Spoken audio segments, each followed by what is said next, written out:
Hello guys, আপনারা দেখেন আমি একটা জিনিস দেখাই আপনাদের। মাছ চাষের কিছু ভ্যারাইটিস নিয়ম দেখাবো, যে আমরা এক একজনের মডেল কিংবা এক একজনের সিস্টেম এক এক রকম, তার প্রমাণ হলো বাস্তব এটাই। আপনারা দেখেন আমি বর্তমান যে পুকুরটা দাঁড়ায় আছি, এই পুকুরটার পরিবেশ এবং পাশের একটা পুকুরের পরিবেশটা দেখেন। তার পাশেও আরেকটা পুকুর আছে। আসলে আমরা যেটা অনেক সময় ভাবি যে আমরা পুকুরে মাছ চাষ করতে গেলে আমরা বারবার যে কথাটা বলি যে আপনার পুকুরের সর্বোচ্চ ভালো সুন্দর প্রস্তুতি হতে হবে। দেখেন এই পুকুরটা টোটাল প্রস্তুতিটা দেখেন, এই পুকুরটার কিন্তু প্রস্তুতি একরকম, তার চতুর্থ সাইডে কি সুন্দর পরিষ্কার পরিচ্ছন্ন, এটাও কিন্তু সেম একই। এই দুইটা কিন্তু পাবদা চাষ হবে। কিন্তু আমি আপনাদের আরেকটা পুকুর দেখাবো, যে পুকুরটার প্রস্তুতিটা দেখলে আপনি বুঝতে পারবেন যে আসলে আমাদের গ্যাপটা কোথায়।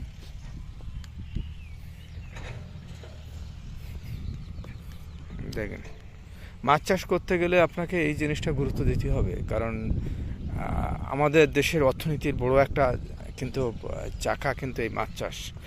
আর কয়েকদিন আগেই আপনারা হয়তো শুনছেন যে মাছের পরে সরকার গুরুত্ব দিচ্ছে, তারা বাইরের দেশে মাছ পাঠানোর চিন্তা ভাবনা করতেছে, যে মাছটা পাঠানো যায় কিনা। দেখেন এই পুকুরটা সাইডে আর একটা পুকুর কাটা হচ্ছে। পুকুরগুলো যদি আমি প্রতি বছর যদি সুন্দর করে কাটিয়ে গোছাই নিতে পারি, তাহলে কিন্তু মাছ চাষ আমার জন্য সহজ হয়ে যায়। দুইটা পুকুরের কন্ডিশন কিন্তু দুই রকম। দেখেন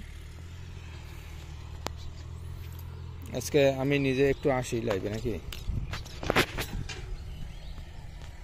আমি যে সময় দেখলাম যে টোটাল দেখেন আমার আমাকে দেখা যাচ্ছে, আমি দীর্ঘদিন যাবত আপনাদের এই মাছ চাষ এবং মাছ নিয়েই কাজ করি। দেখেন আমি যেটা বলতেছি যে আপনারা যারা মাছ চাষ করেন অবশ্যই আপনাদের এটা চিন্তা করতে হবে যে আপনি মাছটা কীভাবে চাষ করবেন, কতটুকু দিবেন, তার পরিবেশ কি করবেন, এই জিনিসগুলো সব কিন্তু আপনাকে মাথায় রাখতে হবে। তা না হলে কিন্তু আপনি ভাই ঠুকে যাবেন। আপনাকে চিন্তা করতে হবে যে আপনি পুকুরটা কীভাবে প্রস্তুতি করবেন, কতটুকু মাটি কাটাবেন, কতটুকু বোদ উঠাবেন, তারপরে কিন্তু আপনার পরে চিন্তা করতে হবে জানেন কীভাবে মাছ ছাড়বেন। এই জন্য আমাদের যে ভুলটা বারবার হয়, আমরা বারবার বলতে থাকি যে আপনারা এই জিনিসটা বারবার খেয়াল করেন যে কিভাবে আপনি পুকুর প্রস্তুতি করবেন, কতটুকু মাটি উঠাবেন, কতটুকু কী দিবেন, এটা আপনাকে আগে বিবেচনা করতে হবে, তারপরে মাছ চাষ লাভতে হবে। আপনি কারোর কথায় কেউ বললো যে ভাই অমুক লোক মাছ চাষ করে লাখপতি, অনেক লোক মাছ চাষ করে কোটিপতি, এই চিন্তা করে মাছ চাষে যাবেন না। আপনি মাছ চাষ করবেন আপনার মন মতন, যে আমি পুকুরটা কিভাবে চাষ করব, কতটুকু গভীরতা করব, কতটুকু পানি নিব, কতটুকু মাছ ছাড়বো, কতটুকু মেডিসিন দিব, কতটুকু খাদ্য দিব, এই বিচার বিশ্লেষণটা আপনাকে অবশ্যই থাকতে হবে। তারপরে আপনাকে মাছ চাষে যেতে হবে। আপনারা এই জিনিসটা অবশ্যই খেয়াল করবেন। আমি তাহলে মূল ভিডিওতে আরেকবার যাই। দেখেন আমি যেটা বলতেছিলাম, দেখেন আপনার টোটাল পয়েন্ট কন্ডিশনের সিস্টেমটা দেখেন। যে আমরা সাধারণত মাছ চাষ করতে গেলে আমার প্রথম যে কাজটা হবে সেটা হলো আমার পুকুরের গভীরতা। দেখেন এই যে পুকুরটা আছে, এখানে গভীরতা আছে প্রায় 8 ফিটের কাছাকাছি, অর্থাৎ আমার এটা কিন্তু একটা মোটামুটি আদর্শ খামার। আমি এই যে পুকুরটার কথা বলছি, আমার এখানে কিন্তু দেখেন আবার ওই কম্বল যেটা বলি আমরা, ওটা কিন্তু দিয়ে রাখছে। তার মানে এই পুকুরটা কিন্তু পাটটাকে প্রোটেক্ট করছে। এবং দেখেন এর পানির স্বচ্ছতা, এর টোটাল কন্ডিশনটা দেখেন, টোটাল পুকুরটা কিন্তু বেশ সুন্দর করছে। আমরা যদি এবার পাশের পুকুরে আসি, দেখেন পাশের পুকুরটার ক্ষেত্রে আমরা যেটা দেখতেছি, এর পাটটা কিন্তু সেভাবে কাজ হয়নি। এক, দ্বিতীয়ত হলো পুকুরের মধ্যে কিন্তু প্রচুর পরিমাণে ঘাস এবং আপনার কালো মাটি, অর্থাৎ বোদ মাটি যেটা বলে। আমার কথা হলো যদি এই বোদ মাটি থাকে সেক্ষেত্রে আপনার কি কি সমস্যা আসতে পারে। এক হলো আপনার পুকুরে পানি করার পরে যে সময় মাছ ছাড়বেন, সেক্ষেত্রে আপনার পুকুরে যেটা হবে, আপনার পুকুরে প্রচুর পরিমাণে অ্যামোনিয়া গ্যাস দেখা দেবে। আর অ্যামোনিয়া গ্যাস কিন্তু মাছের জন্য সবচেয়ে বিপজ্জনক। এটা আমরা অনেকেই জানি, অনেকে জানি না। এই অ্যামোনিয়ার থেকে কিন্তু মাছের রোগ সৃষ্টির মূল কারণ। অর্থাৎ আমি যে সময় দেখছি যে আমার পুকুরে অ্যামোনিয়া হওয়ার সুযোগ আছে, তাহলে আমি এই পুকুরটাতে কিভাবে মাছ চাষ করব, এটা হলো আমার কথা। দেখেন আমরা যেটা দেখাই, দেখেন এই পুকুরটা দেখেন প্রচুর পরিমাণে শামুকও আছে। অর্থাৎ শামুকই কী করবে, আমরা যদি একটা জিনিস দেখি যে আমার পুকুরে, আমরা কি বলি যে আমার পুকুরে একটা পুকুরে পারফেক্ট একটা পুকুরে যদি 25,000 মাছ থাকে কিংবা 30,000 মাছ থাকে, তাহলে ওই পুকুরটা হলো পারফেক্ট পুকুর, যদি 7-8 ফিট গভীরতা থাকে। কিন্তু এই পুকুরটা 25 কিংবা 30,000 মাছের বাইরে যদি কোনো কিছু থাকে, তাহলে কিন্তু এটাকে পারফেক্ট পুকুর বলা যাবে না। অর্থাৎ আমরা যদি একটা জিনিস যদি খেয়াল করি যে আমার একটা পুকুরের গভীরতা এবং তার টেম্পারেচার, তার ঘনত্ব, তার পিএইচ, অ্যামোনিয়া, প্রতিটা জিনিস যদি আমরা একটু বিচার বিশ্লেষণ করি, যেমন আমরা যদি দেখি একটা আদর্শ পুকুরের গঠন কী, আমরা যদি একটা আদর্শ পুকুরের গঠন দেখতে যাই, তাহলে আমাদের প্রথমে দেখতে হবে যে আমার এই পুকুরের মেন হলো গভীরতা। আমার পুকুরের গভীরতা কত আছে। যদি দেখা যায় গভীরতা 5 থেকে 7 ফিট হয়, পারফেক্ট। পুকুরের পানির পিএইচ হলো 6.5 থেকে 8.5, এটা হলো পারফেক্ট। আর অ্যামোনিয়া যদি থাকে, অ্যামোনিয়া হলো 0.5 ppm, এটা কিন্তু পারফেক্ট। টেম্পারেচার সর্বোচ্চ 28 থেকে 32 ডিগ্রি সেলসিয়াস। আর আমার কালার ইয়েলো কিংবা গ্রিন, তাহলে আমার পুকুরটা 100% পারফেক্ট পুকুর হবে। যদি এর বাইরে যদি কোনো কিছু থাকে, তাহলে কিন্তু সেটা 100% ভালো পুকুর হবে না। অর্থাৎ এটার বাইরে যদি থাকে, তাহলে আমরা কিন্তু মাছ চাষের জন্য আমরা কিন্তু পিছুপা হয়ে যাব। এই জিনিসটা আমাদের সর্বপ্রথম গুরুত্ব দিয়ে দেখতে হবে।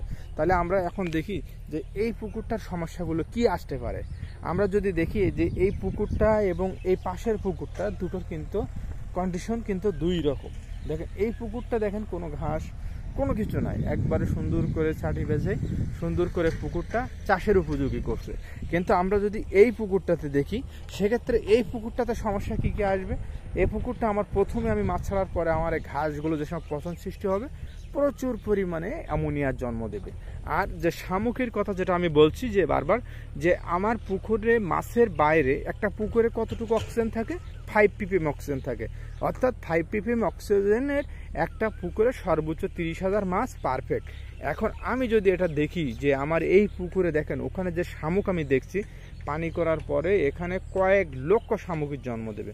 অর্থাৎ মাছের সাথে কিন্তু আপনার শামুকটাও যোগ করতে হবে। অর্থাৎ 5 ppm অক্সিজেনের জন্য 30,000 মাছ পারফেক্ট ছিল, সেখানে আপনার দেখা যাবে যে আপনার ওই 1 লক্ষ শামুক কিন্তু আপনার এক্সট্রা কিন্তু ওই পুকুরে অক্সিজেন গ্রহণ করতেছে। অর্থাৎ শামুকের কিন্তু প্রজনন ক্ষমতাও বেশি। অর্থাৎ যেসব প্রজনন ক্ষমতা বেশি হবে, সেক্ষেত্রে কিন্তু আমি বুঝতে পারবো যে আমার পুকুরে প্রচুর পরিমাণে গ্যাসের সম্ভাবনা বেশি হবে এবং হচ্ছে। এবং যে দেখেন এখানে যে কালো মাটি যেটা আছে, যে বোদ মাটি যেটা বলে, এই বোদ মাটিটা যে সময় আমি উঠাতে পারবো না, সেক্ষেত্রে আমার কি হবে, যে আমার পুকুরে এই বোদ মাটির কারণে প্রচুর পরিমাণে অ্যামোনিয়ার জন্ম দিবে এবং সারাটা বছর আমার পুকুরে মাছ ভাসা বলেন, মাছের গুরুতর হ্যাম্পার করা বলেন, এগুলো কিন্তু আমার কন্টিনিউ হতে থাকবে। এই জন্য আপনাদের বিশেষ করে খামারিদের দৃষ্টি আকর্ষণ করব, আপনারা এই জিনিসটা মাথায় নেন যে আমার পুকুরের প্রস্তুতি সর্বোচ্চ গুরুত্ব দিয়ে পুকুরের প্রস্তুতিটা করতে হবে। আমি যদি পুকুরের প্রস্তুতিটা না করতে পারি, তাহলে কিন্তু আমি মাছ চাষ করে আগাইতে পারবো না, কোনোভাবে আগাইতে পারবো না। এই জন্য আমাদের বিশেষ করে প্রিয় খামারি ভাইদের দৃষ্টি আকর্ষণ করব, আপনারা এই জায়গাটা গুরুত্ব দেন যে আপনার পুকুরের প্রস্তুতিটা আপনি কেমন করবেন। দেখেন এর পাশে আরেকটা পুকুর আমরা দেখাই, এর পাশে সেম একই কন্ডিশন। তার মানে এই দুইটা পুকুরে আপনি কিন্তু আহামরি প্রফিট করার সুযোগ আপনাকে খুব বেশি নাই। তার কারণ হলো আপনার পুকুরটার কিন্তু প্রথমে কিন্তু আপনি গন্ডগোল পাকাইছেন, যে প্রথমে আপনার পুকুরে যেটা দরকার ছিল, যে আপনার পুকুরটা সুন্দর পরিবেশ দরকার ছিল, সুন্দর শুকানোর দরকার ছিল, কালো কাদা উঠানোর দরকার ছিল, এই যে ঘাসগুলো মারার দরকার ছিল, এগুলো কিন্তু আপনি করতে পারেন নাই। অর্থাৎ এই কারণেই কিন্তু আপনার এই পুকুরে মাছ চাষের প্রোডাকশন বলেন, মাছ চাষের ভালোভাবে আপনি উৎপাদন করে উঠে আসতে পারবেন না। এই জন্য আপনাদের মাথা নেওয়া উচিত যে আপনার পুকুর পরিস্থিতি যতক্ষণ পর্যন্ত ভালো না হবে, ততক্ষণ পর্যন্ত আপনারা পুকুরে মাছ ফেলায়েন না, এটা আমাদের অনুরোধ। কারণ কি, আপনি মাছ ফেলাইলেন, আপনি একজন খামারি লক্ষ লক্ষ টাকা খরচ করে মাছ চাষে গেলেন, কিন্তু মাছ চাষে লাভ করতে পারলেন না, তাহলে কিন্তু ভাই আপনার কোনো ফায়দা হবে না। কারণ এই পুকুরটা দেখেন, এই যে পাশাপাশি দুইটা পুকুর আমরা দেখাচ্ছি, পাশাপাশি যে দুইটা পুকুর, এই দুইটা পুকুরের কিন্তু টোটাল কন্ডিশন কিন্তু আলাদা। আমরা এর আগে যে দুইটা পুকুর দেখাচ্ছি এবং এই যে দুইটা পুকুর, এই দুইটা পুকুরে কিন্তু ডিফারেন্স হলো, দুইটা পুকুরে কিন্তু গ্যাসের সুযোগ অনেক বেশি, প্রচুর পরিমাণে গ্যাস হওয়ার সুযোগ আছে। এবং এটাতে কিন্তু আপনার ওই যে কথাটা বললাম, যে সময় কোনো পুকুরে অতিরিক্ত মাছ ভাসে, সেক্ষেত্রে কিন্তু ওই পুকুরে মাছের গ্রোথ কোনো দিনের জন্য ভালো হয় না। অর্থাৎ একটা জিনিস যদি আমরা মানুষের ক্ষেত্রে যদি বিবেচনা করি, যে কোনো মানুষ যদি বারবার অক্সিজেন স্বল্পতায় ভোগে, তাহলে তার শ্বাসকষ্ট যদি বেশি হয়, তাহলে কিন্তু মানুষের ক্ষেত্রেও কিন্তু মানুষের গ্রোথটা ভালো হয় না। অর্থাৎ আপনার পুকুরে যে সময় মাছ যে সময় অক্সিজেন নেওয়ার জন্য বারবার উপরে উঠতে থাকবে, ওর হজম প্রক্রিয়া নষ্ট হবে, ওর গ্রোথের এটা নষ্ট হবে। অর্থাৎ সব মিলিয়ে কিন্তু পুকুরে মাছের কিন্তু ভালো আহামরি প্রোডাকশন আপনি কোনো মতেই পাবেন না।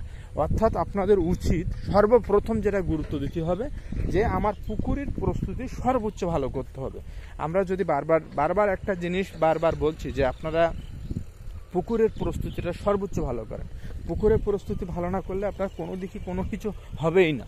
আপনারা দেখেন, আমরা এই পাশাপাশি চারটি পুকুরের কিন্তু 4 রকম কন্ডিশন আমরা যেটা দেখাচ্ছি, 4 রকম কন্ডিশন দেখেন। একটা পুকুর আর ওই সাইডে একটা পুকুর, 2টা পুকুরের সৌন্দর্য একরকম, কিন্তু এই 2টা পুকুরের সৌন্দর্য কিন্তু আরেক রকম। অর্থাৎ আমি অনুরোধ করব যারা মাছ চাষ করেন, আপনারা আপনাদের বুদ্ধি খাটিয়ে কিভাবে চাষ করবেন, কতটুকু মাছ দিবেন, এটা আপনারা বিবেচনা করেন। মেন হলো আপনার পুকুর প্রস্তুতিটা সর্বোচ্চ ভালো করেন। সবাই ভালো থাকবেন, সুস্থ থাকবেন, আল্লাহ হাফেজ। আর একটা জিনিস মনে রাখবেন, আমরা কিন্তু প্রতিনিয়ত মাছ চাষের পরে নতুন ভিডিও আপনাদের জন্য আপডেট করতেছি। আপনারা আমাদের ভিডিওগুলো দেখবেন, ইনশাল্লাহ আপনারা উপকৃত হবেন। আল্লাহ হাফেজ, আসসালামু আলাইকুম।